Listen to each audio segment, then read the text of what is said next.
හොල්මනක් නිසා ජීවිතේම කොට දාගත්තු කොල්ලෙක්ගේ කතාවක් තමයි අද අරගෙන ආවේ. හොඳම වැඩේ තමයි මූට කෙල්ලෙකුත් සෙට් වෙනවා. ප්‍රබේන්දු කියන්නේ දෙවියන් සහ භූතයන් ගැන විශ්වාස නොකරන අධේයවාදී තරුණයෙක්. එයා දක්ෂ ගිටාර් වාදකයෙක්. ඒ වෙනකොට සංගීත කණ්ඩායමක තමයි ඉන්නේ. මෙයාලගේ කණ්ඩායමට යුරෝපයේ රටක පැවැත්වෙන ප්‍රසංගයකට ආරාධනාවක් ලැබෙනවා. ඒත් සංවිධායකයන්ගේ මුදල් ප්‍රශ්නයක් නිසා එයාලට සම්පූර්ණ බෑන්ඩ් එකම යුරෝපයට ගෙන්න ගන්න බැරි වෙනවා. ඒ අනුව ප්‍රබේන්දුගේ වීසා එක කැන්සල් වෙනවා. අනික හැමෝම රට ගිය වෙලාවේ ප්‍රබේන්දු ඉතින් යනවා එයාගේ ගමට. ගමට ගිහින් ටික දවසක් යනකොට ප්‍රබේන්දුගේ අතේ ඉතින් තිබුණ සල්ලි වියදම් වෙලා දැන් අතේ 4-5ක්වත් නැති වෙලා තියෙනවා. මුදල් හොයන්නත් කරන්න කිසිම දෙයක් නැති නිසා ප්‍රබේන්දු එයාගේම අයියාගේ දේවාලයේ ගෝලයා විදියට වැඩ කරන්න යනවා. අයියත් එක්ක ටික දවසක් වැඩ කරගෙන යනකොට තනියම සාන්ති කර්මයක් වගේ දේවල් කරන්න පුළුවන් තත්ත්වයට ප්‍රබේන්දුපත් වෙනවා.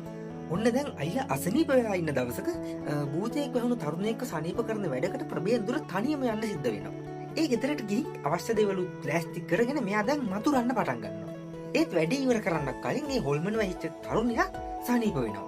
ප්‍රබේන්දුට හිතා ගන්න බෑ මේ මොකක්ද උනේ කියලා. ඔන්න ඔතනින් පස්සේ තමයි ඉතින් හොඳම සිද්ධිය වෙන්නේ. මේ හොල්මන් ඒ තරුණයාගේ නිවසෙන් අයින් වෙලා ප්‍රබේන්දුත් එක්ක ප්‍රබේන්දුගේ ගෙදරට එනවා. ඉතින් ඊට පස්සේ මොනව වෙයිද?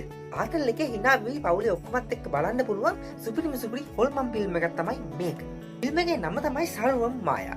තව ඊටු ටිකක් මේ විදිහටම බලන්න කැමති අය දැන්ම මගේ ෆිල්ම් සිංහලෙන් YouTube channel එකට එන්න.